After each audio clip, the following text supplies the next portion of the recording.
What's up, everybody? My name is Michael, and got another deck to show you guys today. And it's been a little while since I've shown you guys a deck, and this is gonna be probably one of the decks that I'm gonna be using to rank up now, just because I actually really like this deck right now.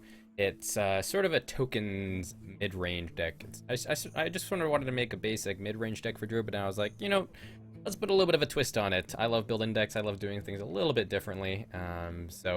I think this deck has a lot of power behind it. Druid has always had a lot of power, just raw power behind it, whether it's just Force of Nature combo or just big creatures. Well, this has sort of got a little bit of both, and it's also got a little bit of being able to possibly flood the board into a really tough to deal with board state, and that's sort of what you want to try and do with this Druid deck.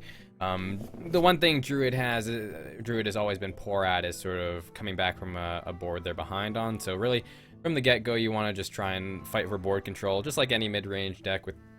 We also have the combo in this deck. We have the Force of Nature combo in this deck. I felt the Force of Nature combo in this deck is sort of needed.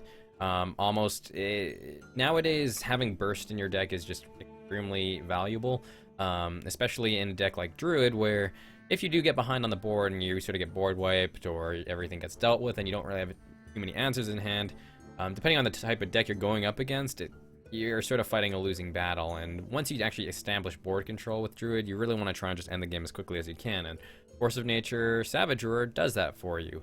Where even if the Savage Roars are nice by themselves, even with just the amount of tokens that we can possibly have on board, but Force of Nature, it gives us just that extra reach if it happens to go to that late game. It means that if we can at least get them down to around 14 health, and our board happens to end up being dealt with, we have a backup plan of being able to finish the game even if we're behind on board. So I really do like the one of Force of Nature, and if worst case scenario, we can use it to help clear our board, and still, if we have a Violet Teacher on board, well, using the Force of Nature and Savage Roar to clear, we can still sort of create a small board state and still get something going with that. So yeah, this is a mid-range tokens list, and I showed a tokens list quite a long time ago, actually, when I first started playing, that had Violet Teacher in it. It was a little bit more on the aggressive side of things and a little bit more low curve. It also had some really interesting choices like Nerubian Egg and stuff like that. It was more of a tempo style Druid deck with tokens in it. This is more of a straight up mid-range deck, and it definitely has the ability to sort of do both things, be a little bit more on the controlling side and be a little bit more heavier on the aggressive side. And I think it has a nice balance of everything overall. Still experimenting with the list as usual. I make a lot of decks, and I always keep they're never ever finished, really. But I love making decks, and I mostly just do this just to show you guys, give you guys some ideas possibly for your own decks. And I'm also actually to anyone who goes on Reddit, and more importantly, the competitive Hearthstone subreddit, which is /r/competitive HS, if you're interested in that. I offered to write an article because they're starting up a wiki, like a Reddit wiki. And so I offered to do a deck building article, and yeah, the moderator said I'm good to go for that. So I'm going to be making an article for that, talking about deck building in general and how to achieve a win condition and everything related to mostly the win condition. But overall, there is going to be some deck building fundamentals in there. I also hopefully, I need to double check, but I'm pretty sure I'm able to post it onto my own sort of content as well, so I'll put it up on my blog as well for those of you guys who are interested in that kind of article, and don't visit the subreddit. But I'm gonna go through the cards quickly. It's pretty straightforward on this list, but I'll go through and talk about some of the choices I have here, and I actually made just some recent changes, so I'll go over those as well. Double Innervate. No reason not to have Double Innervate in pretty much any Druid deck. In all the time I've played Hearthstone, I've yet to see a Druid deck that doesn't play Innervate. Innervate's just too strong of a card. It gets you ahead on tempo so easily, and interacts so well with Violet Teacher, being able to do Violet Teacher turn 4, Innervate, Power of the Wild. You're creating 2/2/2s and a 4/6, which is pretty insane, and definitely definitely a tough to deal board. Not to mention whatever else you have on board possibly at that point. But Innervate's just super good. One Zombie Chow, it hedges against the aggressive decks. Mid-range decks like to have just one Zombie Chow, but I like to have one Zombie Chow in a lot of these decks as well. Just because it's good against some mages, being able to pop mirror entity. It's good against aggro decks, and also it just, even if we do have to play it late game and it survives, just because your opponent might want to deal with one of your other minions, well, it's still an extra 5 damage in conjunction with Savage Roar. So, yeah, that's pretty good. It's still a body that you can use to finish off your opponent if you need. So, one of Zombie Chow, don't want to, you'll end up drawing more than you need. 1 Power of the Wild. So I only need 1 Power of the Wild, mainly because we do have Savage Roar, and I understand Power of the Wild is a little bit better in conjunction with Violent Teacher, but we have enough spells already, and I didn't really feel like I wanted to cut anything. It is also an extra creature if we do happen to need a little bit of a board presence with the early game. If we happen to know we're going up against a control matchup, for example, and we need the early aggression going on, well, we can pop it for a 3/2 Panther if we need to. But the 1/1 is mainly where we're going to be at, and it even works fine with Savage Roar. Being able to Power of the Wild and Savage Roar with Violet Teachers on board is pretty good. 2 Wild Growths. So we are a mid-range deck, but again, Wild Growth is just too good not to include in this Druid deck. We are playing a fair amount of endgame cards. So being able to hit those cards earlier just gives us more options, and it still is, it gets even better late game with Violet Teacher, just because even if we do have to use it for card draw, we actually get an extra spell out of that excess mana card. So being able to get 2 1/1s with the Wild Growth and drawing a card as well is pretty sweet. 2 Wrath, just removal spell, not much to say there. 2 Savage Roar. I like having 2 in a lot of these lists just because it gives us options. Even if we just have a little bit of board state and we need to clear the board, Savage Roar makes that possible. But also just we're able to get a little bit of a mid-game burst if we need to. If we have just a small board presence going and we just want to try and race, we can pop a Savage Roar, get a big chunk of damage in, and just make our opponent be on the back foot essentially for the rest of the game, while we just keep putting out our own threats. So I really like Savage Roar, just an excellent card, one of Druid's best cards, obviously. Big Game Hunter, Handlock's pretty popular, so hedges against that matchup, but also it's a good answer to just big creatures, especially in control. 2 Swipes, spell, kills off things, not much to say there. Keeper of the Grove, one of Druid's best cards. Pretty much every Druid deck has 2 of them. 1 Kazan Mystic. So I hate going against secrets. I hate playing around secrets. It probably is a little bit overkill for this deck with because we have a lot of ways to play around secrets. So I don't really think I need Kazan Mystic.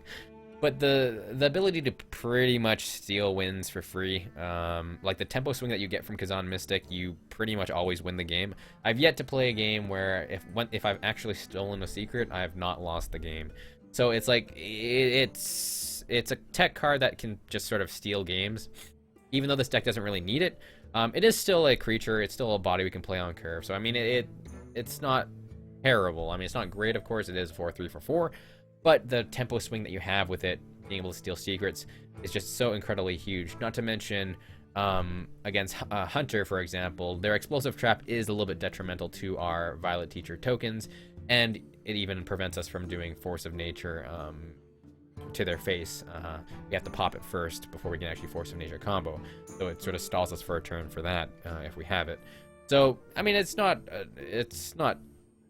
like it's not completely unneeded, but I think it might be a little bit overkill. I'm gonna play a little bit more, but I mean, Mage and Hunter are extremely popular classes on the ladder, so I really like having one of these.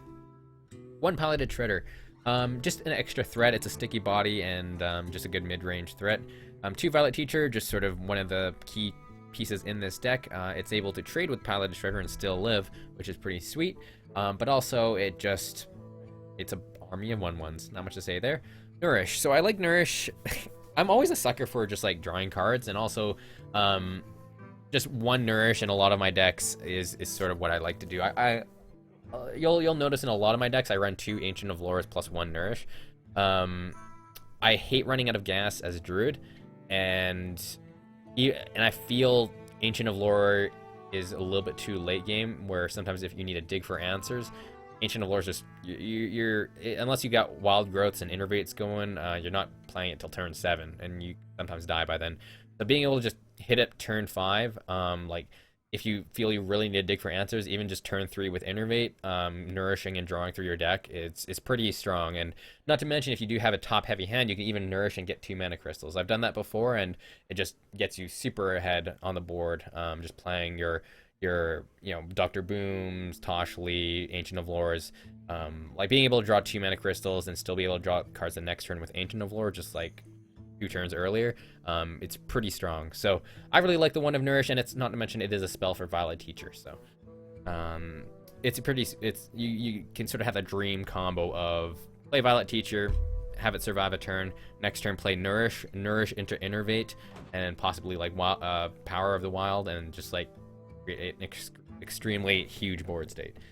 2 Druid of the Claw, just again one of Druid's best creatures. We're able to finish the use it as burn if we need to, but also just protects all of our tokens and Violet Teachers. Same with Sludge Belcher, just a 1 of Sludge Belcher. Druid of the Claws and Sludge Belcher is enough taunt, I think, in this deck. We're sort of looking to just control the board and stuff like that. We don't really need a super fair amount of taunts. We have enough ways of dealing with the early aggressive decks, I feel. So 1 Sludge Belcher is fine for now. I haven't felt the need to add 2. 1 Force of Nature just combines well with Savage Roar, spell for Violet Teacher.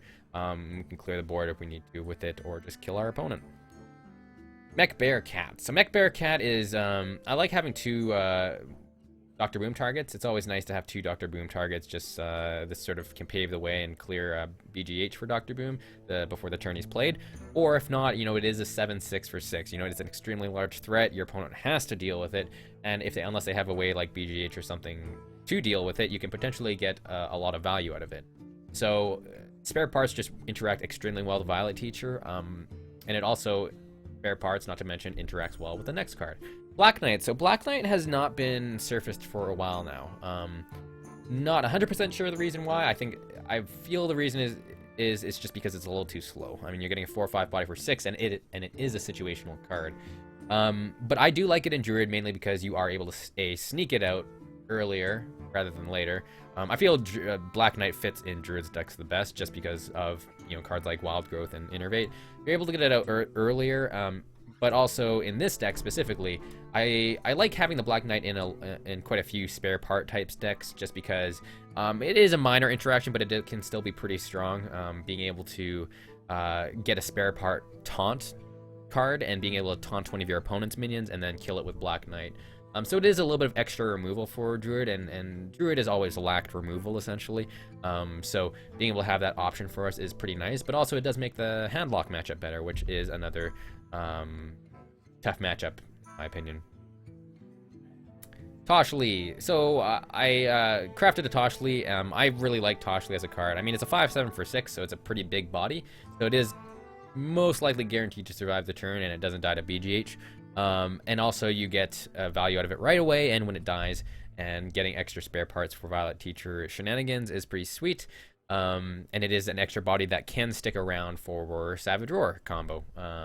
Since it is quite a hefty body, you're able to just have a nice 5 attack body on board for you when you're ready to combo out.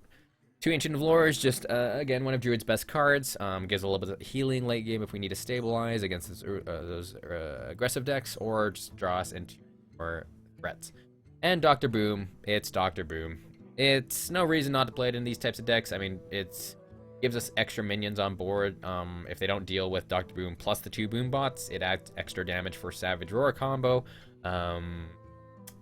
Not much to say there. It can get you back in the board. The Boom bots can potentially get you back in the game.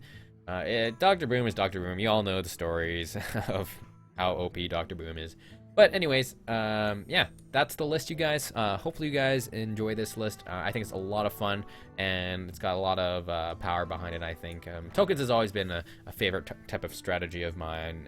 Even when I play Magic, tokens is a pretty sweet strategy in and of itself. So I would definitely wanted to try and sort of revisit my token strategy for this Druid deck, and I like this list a lot more than my previous list, especially now that I have like Toshley and stuff like that. So there's the list, you guys.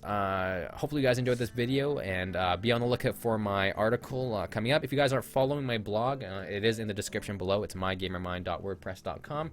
I'm pretty sure I can get the article up on there as well, so I'll definitely be posting it there for you guys who don't frequent the competitive HS subreddit on reddit.com.